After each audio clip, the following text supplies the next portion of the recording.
tava gravando o vídeo, essas porra dessas pessoas não param de gritar aqui. Já comecei com um palavrão pra espantar os que não gostam de palavrão. Enfim, olá, tudo bom, amigos lindos, queridos, que me adoram e que eu adoro vocês.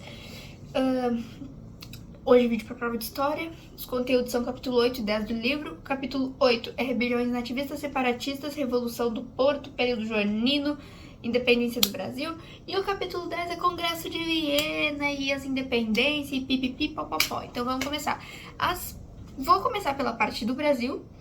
E no meio ali, se tiver uma conexão com o Congresso de Viena, eu faço. Se não tiver conexão com o Congresso de Viena, eu não faço. Mas eu prefiro começar com a história do Brasil, porque eu não sei, porque meu cérebro está falando que sim. Basicamente, eu já fiz vídeo sobre a Inconfidência Mineira, a Conjuração Baiana, o período joanino, mas esse vídeo aqui é pra juntar todo o conteúdo, né? Então, rebeliões separatistas. A primeira que a gente viu ali, Inconfidência Mineira.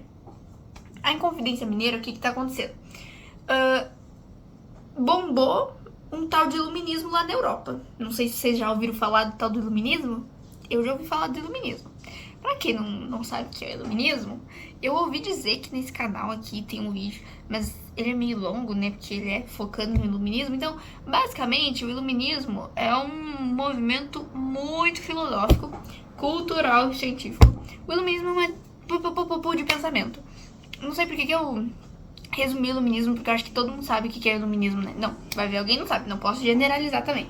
Mas enfim, o iluminismo tá rolando lá na Europa, os brasileiros vão olhar, aí às vezes um brasileiro daqui que tem mais money manda o filho pra estudar numa faculdade europeia, o filho volta meio chapado com os Rousseau na cabeça, com os Voltaire, com os John Locke, chega e fala assim, pai, mãe e pai, papis e mames, algo não está correto neste Brasil, não está seguindo aqueles ideais que estão sendo ditos lá na Europa, tá muito colonial essa porcaria aqui, tá muito... não tá rolando. Então, vai começar a ter esse burburinho e também eles vão olhar pra independência dos Estados Unidos e vão falar assim, independência, olha só que legal, era uma colônia, virou independente, pega aquela inspiração, né? Aí, os inconfidentes... O que eu tô falando, cara? Pelo amor de Deus. Basicamente, a Inconfidência Mineira, ela vai ser controlada, ela vai ser liderada pela galera que é mais da elite. Tanto é que eles não estão nem aí pros escravos. Eles vão olhar pra escravidão e eles não vão querer que ela acabe. Eles não vão dizer que eles querem que continue, mas eles não vão dizer que ela vai acabar. Por quê?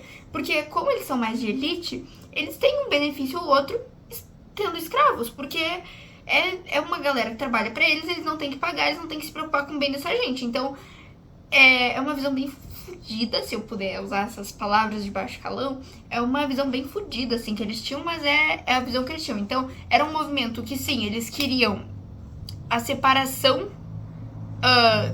de Minas ali, enfim, e eles queriam formação de universidade, eles estavam querendo fortalecer uma identidade nacional dentro do Brasil, focando em Minas Gerais, mas enfim.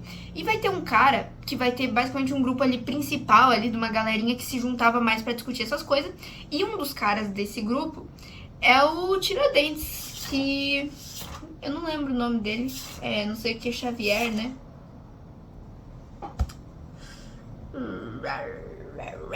Não sei, é o Joaquim, José, não sei.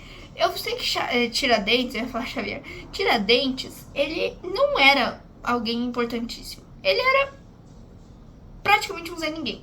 Por quê? Eu escrevi isso? Não. Por quê? Tiradentes foi um soldado muito ruim. Ele nunca conseguiu subir tanto nessa hierarquia militar.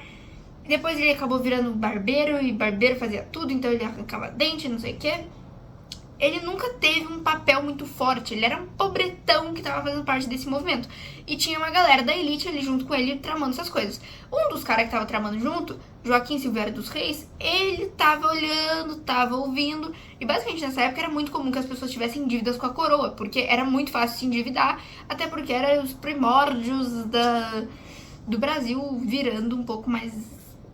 Ai, sei lá o que eu tô falando, mas vocês entenderam, né? A galera tinha dívida, Joaquim Silvério dos Reis tinha dívida. Joaquim chega lá no Visconde de Ouro Preto e fala assim, cara, tenho um babado pra te contar. Tem um grupo tramando uns bagulho que eles querem fazer uma inconfidência, eles querem fazer uma conjuração.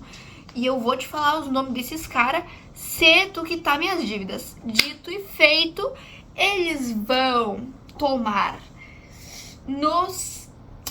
Por quê? Não eles, ele, Tiradentes é esquartejado e exposto, suas partes do seu corpo são expostas por aí, roubam a cabeça do maluco até hoje. Sumiu essa porra de cabeça. Mas os outros que eram da elite, eles não foram mortos, eles não foram esquartejados, nem metade disso, eles foram degradados, eles foram pra outro país viver, sendo que eles tinham tanto dinheiro aqui, porque eles eram da elite, que eles conseguiram viver uma vida de boa lá fora. Então, por mais que eles tenham sido punidos por, tipo, não serem leais à coroa, por... Eu não sei se eu escrevi, tinha um nome aqui. Mas, enfim. Inclusive, olha que legal. Que legal, não. Calma, vamos continuar.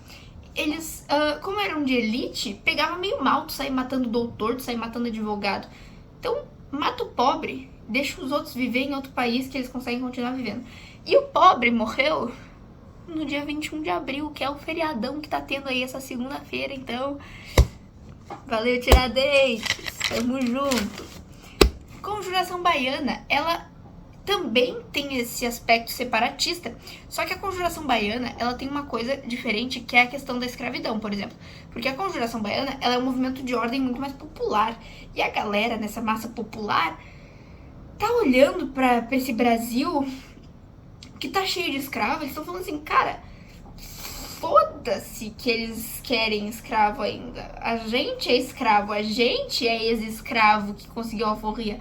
A gente não quer mais escravo. Então, na Conjuração Baiana, eles são contra a escravidão. Eles estão olhando com inspiração a Revolução Francesa, cara. A Revolução Francesa. Vocês têm noção da Revolução Francesa? A magnitude dessa porra dessa Revolução Francesa? Deixa eu ver se eu esqueci alguma coisa. Tá, basicamente, ela também foi contida, essa conjuração. Tanto a mineira quanto a baiana não chegaram a acontecer. Elas foram contidas. Porque... na mineira teve um Judas ali, né? Que denunciou os malucos. E nessa baiana aqui, porque, pô... Tu vai pegar os caras que são mais chinelo contra os soldados, os militares, os malucos que estavam bem preparados. Eles foram contidos. E esses daqui... alguns... A maioria dos líderes desse daqui... Por que eu tô falando desse daqui da minha mão? Da Conjuração Baiana foram condenados ao enforcamento. Porque eles eram mais populares, ou seja, mais pobres. Eles não eram tão importantes para a sociedade na visão da coroa, tá? Aí agora, o que vai acontecer, então? Esses dois movimentos, junto com outros movimentos que a gente não chegou a estudar, porque o Dani focou nesses, porque também são os mais falados, enfim... Esses movimentos vão começar a criar uma vontade de independência, a gente é uma nação, cara, a gente quer ser independente. E aí, basicamente no século XIX, Napoleão tá se abobando na França. Eu usei essa mesma frase no outro vídeo, mas eu amei essa frase. Napoleão tá... Na França? O que eu tô falando? Napoleão tá se abobando na Europa, tá indo aqui derrubando uma monarquia ali, derrubando a outra e botando as pessoas que ele quer no lugar. E derruba a coroa espanhola. Os portugueses vão olhar pra aquilo e falar assim, cara, se Espanha caiu, a gente é os próximos, maluco. A gente tem que dar fora dessa porra, dessa Europa. Aí Dom João pega na mão de Carlota e fala assim, vamos fugir para o Brasil? Carlota fala, não. Dom João fala, foda-se, vamos sim. Aí pega ele, Carlota, e mais a família real? Não, mais 15 mil fucking portugueses para aqui, nosso território nacional. 15 mil fucking portugueses vêm aqui de barquinho, deixam Portugal lá sozinha, Napoleão que pega as terras, foda-se. Mais ou menos dessa vibe, os caras só queriam fugir. Eles transferem a coroa pro Rio de Janeiro. Né? Isso da corte, não da coroa, calma. Transferência da coroa pro Rio de Janeiro. E... basicamente, então, vai ter mudanças econômicas e culturais nesse período, que é chamado de período joanino. Joanino vem de João, não de Joaninha. João VI, que é o maluco que vem com Carlotinha para cá. Dom João, ele vai, então... Quando ele vem pra cá, a Inglaterra chegou no ouvido dele e falou assim, cara, vocês estão querendo fugir do Napoleão, né? Então vamos fazer uma coisa. Eu como Inglaterra, vou ajudar vocês a pegarem o barquinho e irem para o Brasilzinho, e eu vou controlar Vou ajudar vocês a ficarem de boa. Aí os portugueses vão falar, pô, valeu aí meus brother English, meus brother dos English. E quando chegam aqui, a Inglaterra vai ficar assim, oi amigo, tudo bom? Eu te ajudei, você vai me ajudar com alguma coisa? Então o Brasil vai começar a ter essas mudanças econômicas e a maioria vai meio que favorecer a Inglaterra. Exemplos, abertura dos portos para nações amigas, vai diminuir impostos. Na real, isso aí é o bagulho do benefício alfandegário também.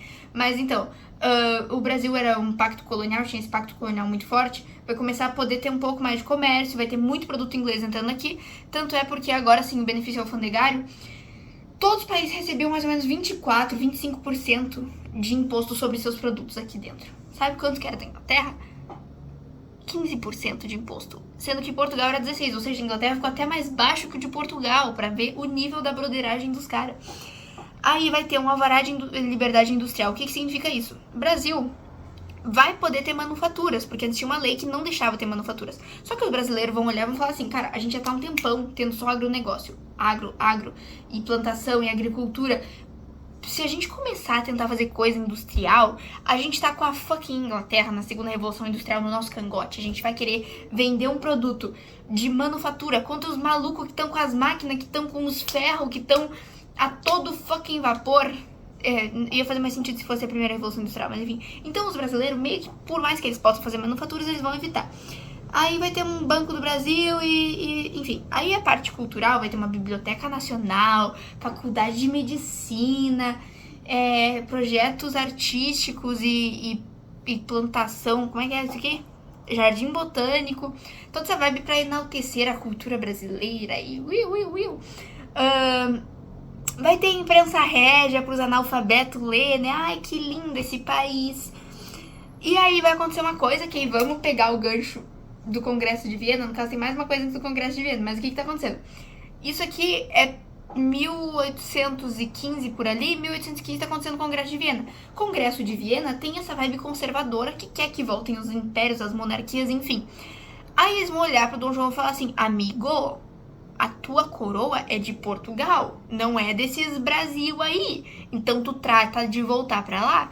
E aí o Dom João fala assim, não, meu amigo, Congresso de Viena, abaixa a bola.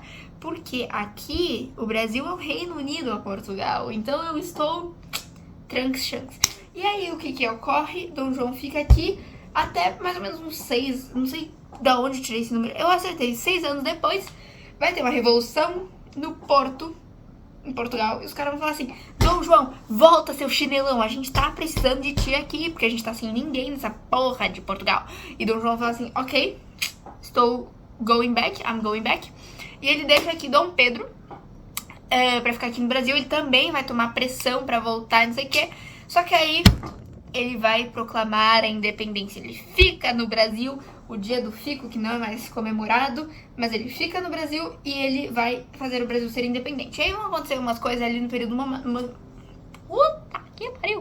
período monárquico brasileiro, que é este período, então, que é constituído por primeiro reinado, período regencial e segundo reinado. O período regencial é quando ainda não tinha como ter um rei, porque ele era menor, tipo assim, 5 fucking anos. E aí vai ter, então, uns caras ali, uns padres, uns sacerdotes, uns malucos assim, regendo o Brasil.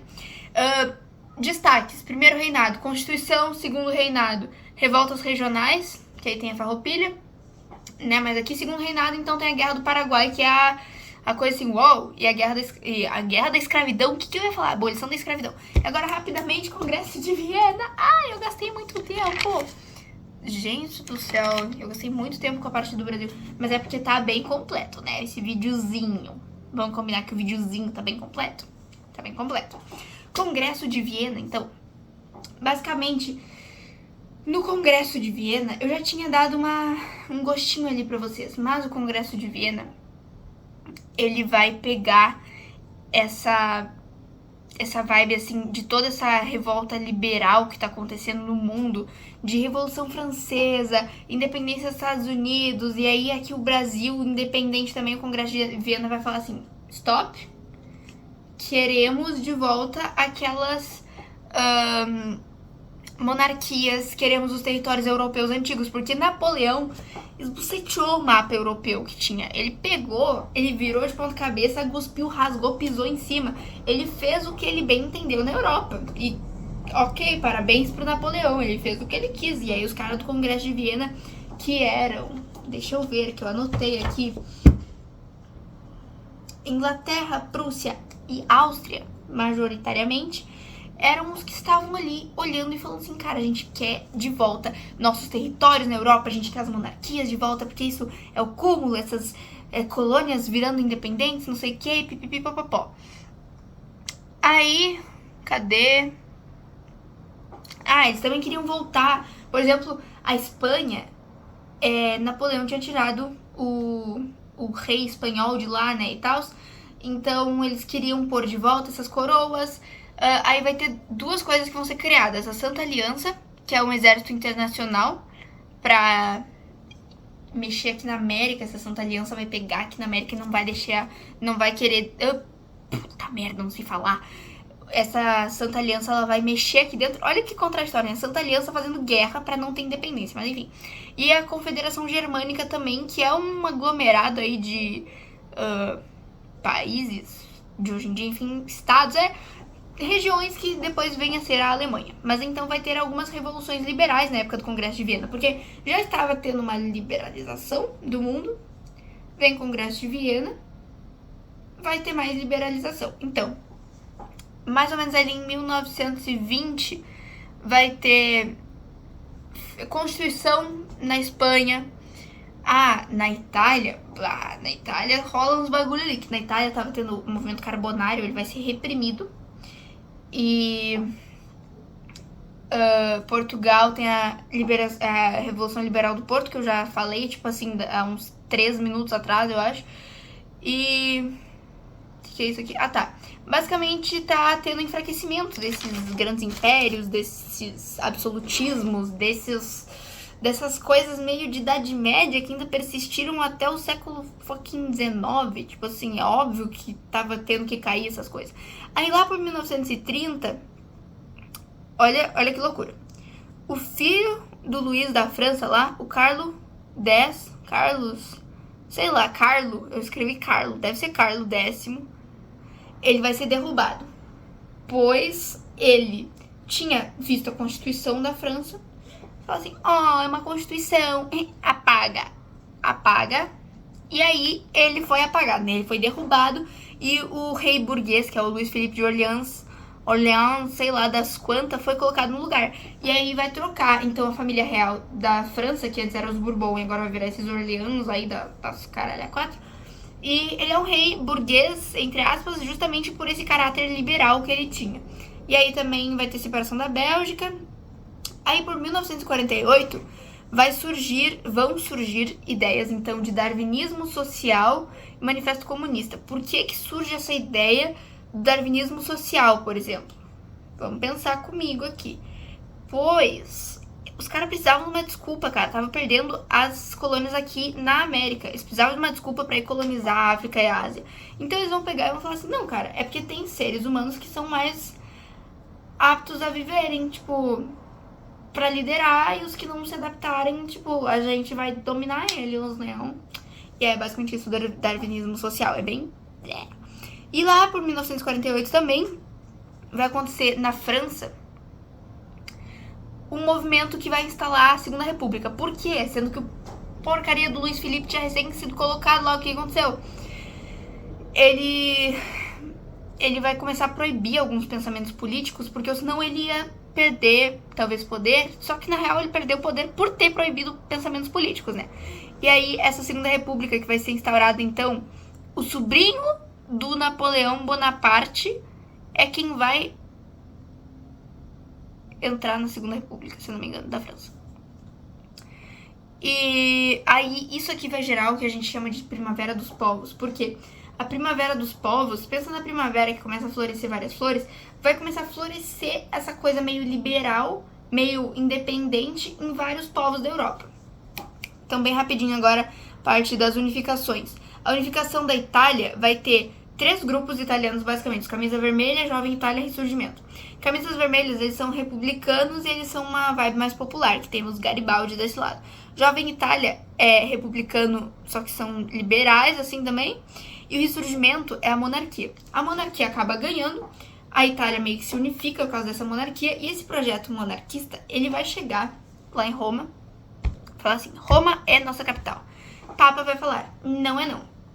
Aí o Piemonte vai olhar e falar assim, meu, tu acha que eu ligo? Tipo assim, foda-se. Aí, por que eles não queriam? Porque a Roma, ela sempre foi independente. A Roma sempre foi aquele estado, tipo assim, nossa, Roma, não sei o quê. E agora ela acabou virando, então, a capital da Itália. E só depois a igreja vai convencer quando o Mussolini conseguir convencer a igreja. Mas até lá a igreja tava, tipo assim, a gente não concorda, não sei o quê. Mas meio que foda-se também a autoridade da igreja. Aí vai ter a unificação alemã. Basicamente a Alemanha, não existia a Alemanha, né? A Alemanha tinha a Áustria e Prússia, que tava ali na coisa da Alemanha. E aí, basicamente, esses estados que eram conectados pelo Sacro Império, eles vão se desconectar, porque o Sacro Império é derrubado. E vai ser feita essa confederação germânica no Congresso de Viena, que vai unificar esses estados de volta. E eles são chefiados pela Áustria e pela Prússia. E aí tá a Áustria e a Prússia ali meio que lutando por esse poder. Vai começar a nascer muito nacionalismo ali no século XIX. E esse nacionalismo é o que vai gerar a unificação, mas também posteriormente vai acabar gerando a Primeira Guerra Mundial, por exemplo. Eu ia falar a Segunda e ia falar uma merda do caralho agora. Aí é criado um acordo de livre comércio lá na Alemanha. E aí, na Alemanha, no caso, pela parte da Prússia, e a Áustria fica de fora desse acordo. A Áustria vai olhar e falar assim, tu tá tirando com a minha cara? Tá tirando com a minha cara? Gente, acabei de dar um peteleco na formiga, por querer, mas enfim. Aí, lá por, tipo, vai começar a ter essa tensãozinha, assim, e vai ter uma guerra em 1970, que é a franco-prussiana. Que aí os franceses perdem, a Prússia ganha. Eu tinha anotado um negócio aqui que eu queria tanto falar, mas eu perdi. Tá, basicamente assim, ó, o que acontece? A Alemanha, aí tem a Prússia ali. A Espanha, ela ficou sem... isso aqui é a explicação de como que acontece essa guerra, né? O Otto von Bismarck, que era um cara lá da Alemanha, e ele tava tipo assim, quero uma guerra, eu quero uma guerra, eu quero uma guerra. E aí tá a Alemanha, aí entre a Alemanha e a Espanha tem a França, pensa, tem um mapa aí, e a Espanha tava sem ninguém na coroa, porque os caras, os Napoleão lá tinha se fudido. Aí, que o Napoleão tinha botado na Espanha, se não me engano, enfim.